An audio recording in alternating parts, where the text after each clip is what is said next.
بسم اللہ الرحمن الرحیم۔ السلام علیکم ورحمۃ اللہ وبرکاتہ۔ بسم اللہ الرحمن الرحیم۔ عن سعد بن ابی وقاص رضی اللہ تعالی عنہ قال قال رسول اللہ صلی اللہ علیہ وسلم انما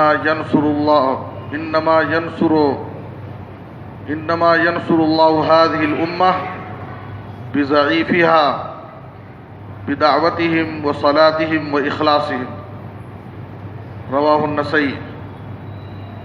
محترم حضرات،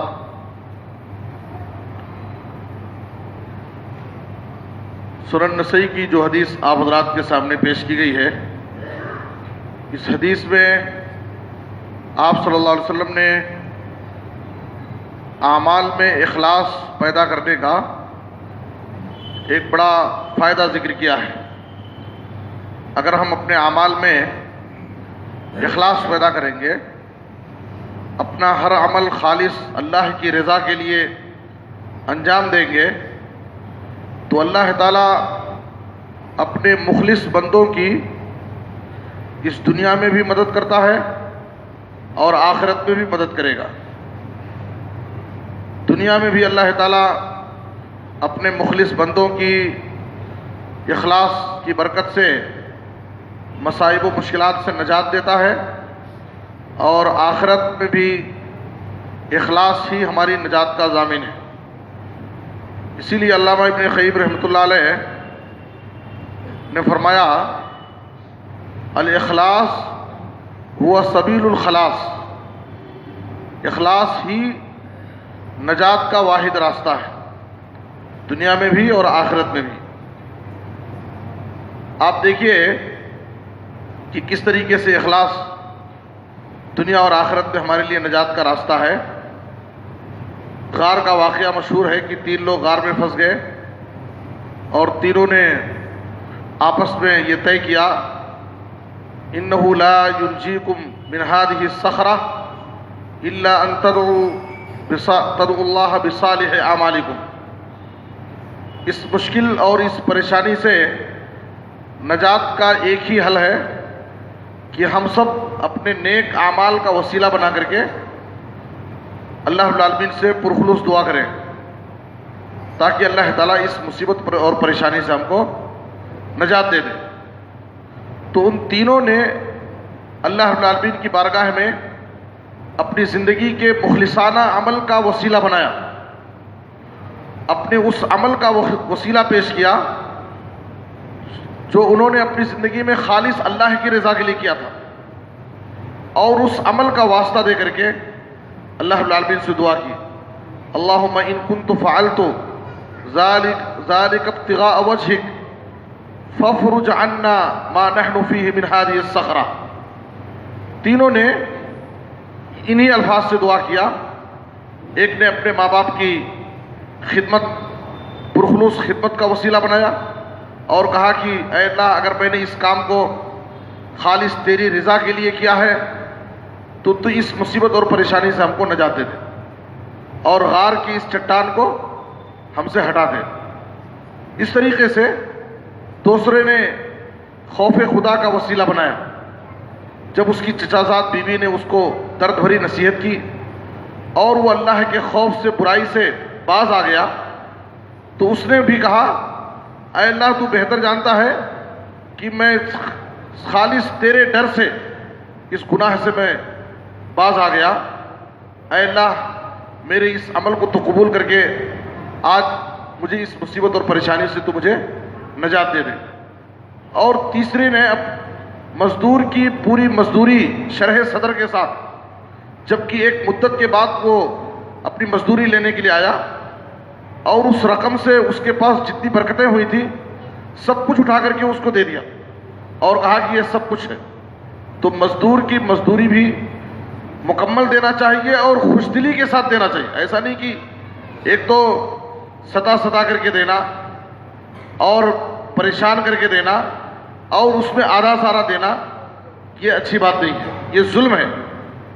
اور ایسے ظالم لوگ اللہ رب العالمین کے نزدیک بہت بڑے مجرم ہیں اور اللہ کے عذاب اور سزا کے مستحق ہیں۔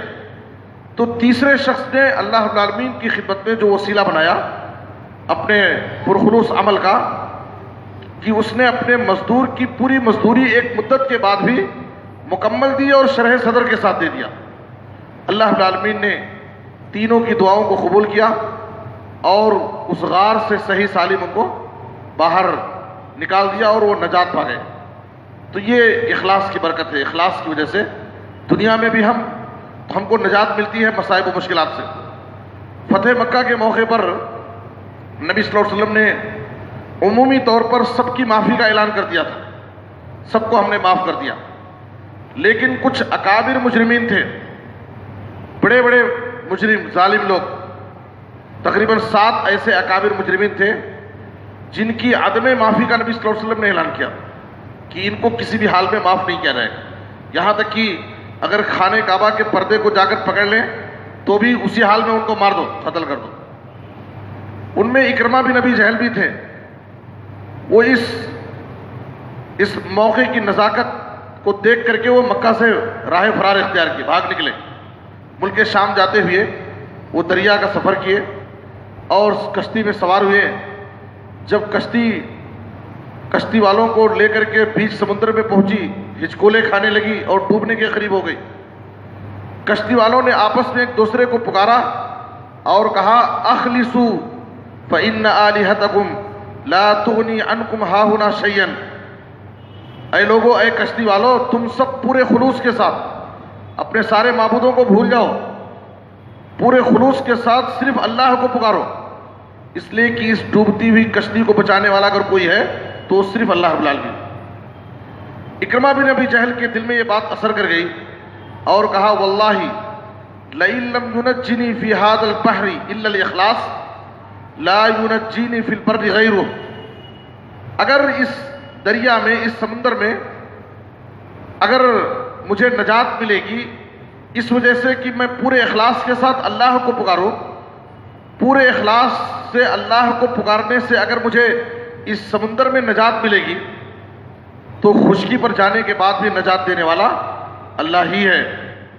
اس لیے وہ اللہ کی عظمت کو سمجھ گئے، اللہ کی محبت ان کے دل میں بیٹھ گئی۔ بعد میں ان کی بیوی کی دعوت پر وہ اسلام بھی قبول کر لیے۔ تو یہ ہے، دنیا میں اگر آدمی مصائب و مشکلات میں پھنس جاتا ہے اور وہ پورے اخلاص کے ساتھ اللہ رب العالمین کو پکارتا ہے تو اللہ رب العالمین اس کو اس مصیبت سے نجات دیتا ہے۔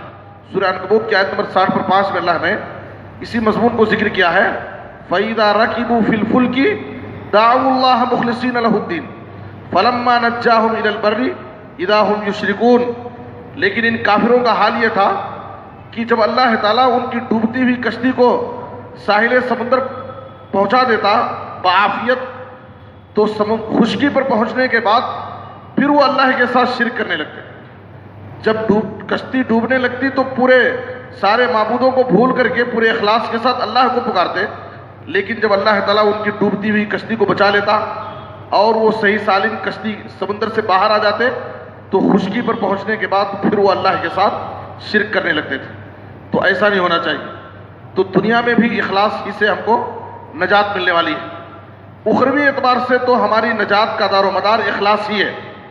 ہم اپنے ہر عمل میں اخلاص پیدا کریں تب جا کر کے آخرت میں ہم کو نجات ملنے والی۔ یہاں تک کہ کلمہ توحید کا اقرار بھی جب تک ہم خالص اللہ کے لیے نہیں کریں گے اس وقت تک ہم کو آخرت میں نجات نہیں ملنے والی ہے۔ صحیح بخاری کی حدیث میں آپ صلی اللہ علیہ وسلم نے کہا فَإِنَّ اللَّهَ قَدْ حَرَّمَ اللَّهُ عَلَى النَّارِ مَنْ قَالَ لَا إِلَهَ إِلَّا اللَّهُ يَبْتَغِي بِذَلِكَ وَجْهَ اللَّهِ، اللہ رب العالمین نے اس شخص پر جہنم کی آگ کو حرام کر دیا ہے جو اللہ کی رضا کے لیے، اللہ کی خوشنودی کے لیے کلمہ توحید کا اقرار کرتا ہے۔ تو جب ہم کلمہ توحید کا اقرار اخلاص کے ساتھ اللہ کی رضا کے لیے کریں گے تو یہ کلمہ توحید کا اقرار ہمیں آخرت میں نجات دے گا۔ صحیح بخاری کی دوسری حدیث میں جس میں ابو ہریرہ رضی اللہ عنہ نے نبی صلی اللہ علیہ وسلم سے سوال کیا تھا کہ قیامت کے دن آپ کی سفارش کا سعادت مند خوش نصیب کون ہوگا، تو نبی صلی اللہ علیہ وسلم نے کہا کہ مجھے یقین تھا کہ یہ سوال تم سے پہلے کوئی دوسرا نہیں کر سکتا تھا، اس لیے کہ لما رأیت من حرصک علی الحدیث، حدیث کی جستجو، حدیث کا شوق جو تمہارے اندر ہے، جو میں تمہارے اندر دیکھتا ہوں، وہ دوسروں میں نظر نہیں آتا۔ اس کے بعد نبی صلی اللہ علیہ وسلم نے کہا اسعد الناس بالشفاعۃ یوم القیامہ من قال لا الہ الا اللہ خالصا من قلبہ او نفسی، کہا کہ قیامت کے دن میری سفارش کا مستحق وہ امتی ہوگا جو پورے اخلاص کے ساتھ قلب توحید کا اقرار کیا ہوگا۔ تو دنیا میں بھی اور آخرت میں بھی ہر جگہ اخلاص کا دار و مدار، ہماری نجات کا دار و مدار اخلاص پر ہے۔ اس لیے ہمیں چاہیے کہ ہم اپنی زندگی میں چھوٹے بڑے ہر عمل میں اخلاص پیدا کریں، تاکہ دنیا میں بھی ہم مصائب و مشکلات سے محفوظ رہیں، اور سب سے بڑی نجات آخرت کی نجات ہے۔ آخرت میں ہم کو اللہ کے عذاب سے اور جہنم کے عذاب سے نجات مل جائے۔ اللہ ہم سب کو نیک توفیق عطا فرمائے۔ آمین۔ صلی اللہ علیہ نبینا محمد و آلہ وصحبہ اجمعین۔